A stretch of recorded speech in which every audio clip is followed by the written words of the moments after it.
Pokus o veľkú vlakovú lúpež na Kysuciach. V sobotu 31.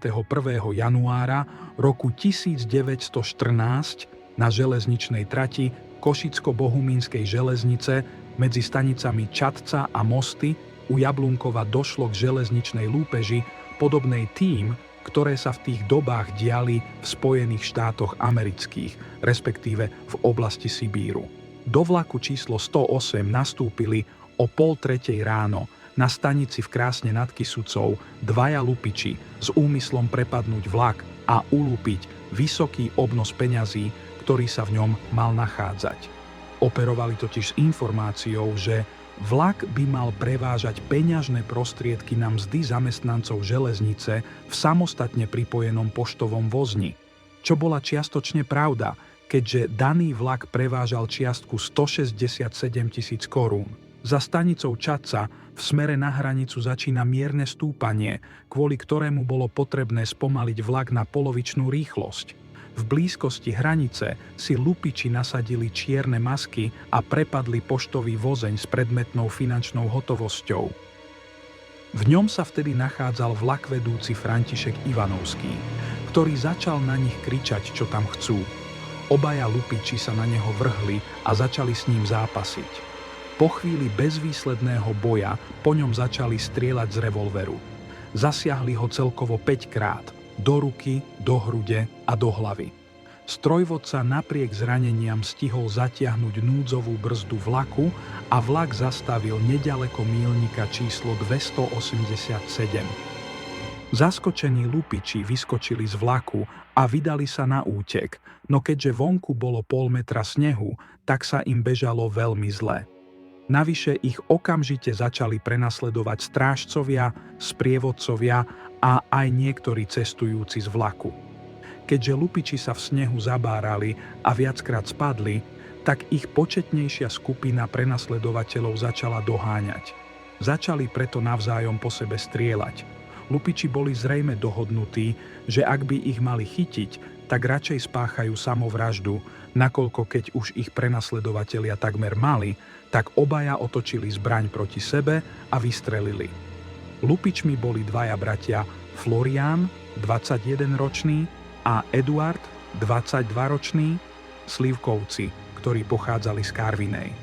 Mladší Florián, ktorý bol vojakom po výstrele, okamžite zomrel.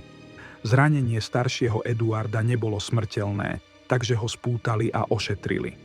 Vlak sa vrátil do stanice v Čadci aj so zraneným vlakvedúcim Ivanovským, ktorého tam ošetril železničný lekár Ignác Šékely a neskôr ho previezli do nemocnice v Tešíne. Vlak znovu opustil železničnú stanicu o 1,5 hodiny. Zraneného Eduarda Slivku previezli do nemocnice v Trenčíne. Počas prevozu ho vo vlaku vypočúvali, pričom im prezradil, že lúpež plánovali dlhší čas.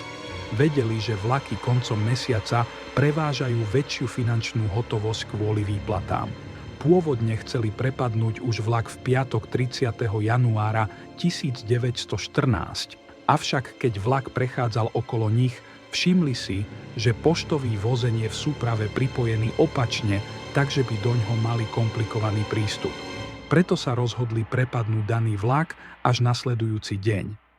Policajti navyše zistili, že lupičom sa podarilo získať iba 254 korún finančnej hotovosti, ktorú vytrhli z rúk raneného vlakvedúceho Ivanovského. Výplaty by aj tak údajne nedokázali bez potrebného vybavenia scudziť, keďže boli zamknuté v trezore, od ktorého mal kľúč iba obchodný manažér železnice v Tešíne. Neskôr sa výrazne zhoršil aj stav Eduarda Slivku, keďže sa mu strelná rana zapálila a zasiahla ju sepsa. Napriek tomu, že prežil, tak s ťažkými poraneniami z celej situácie vyviazol 55-ročný hlavný sprievodca Ivanovský, z ktorých mu 2 guľky rozdrvili ľavú ruku. Jeden projektil zasiahol hruď, druhý dolnú končatinu a zvyšné 2 rany zasiahli oblasť tváre, jedna lebku a druhá nos. Ten napokon taktiež vypovedal a vyjadril sa, že v momente prepadu sa akurát chystal spočítať peniaze z pokladne vlaku, nie tie určené na výplaty. Potom ako na lupičov zvolal a vyzval ich, aby odišli, sa snažil okamžite dosiahnuť núdzovú brzdu. V tom sa mu obaja zápasom snažili zabrániť.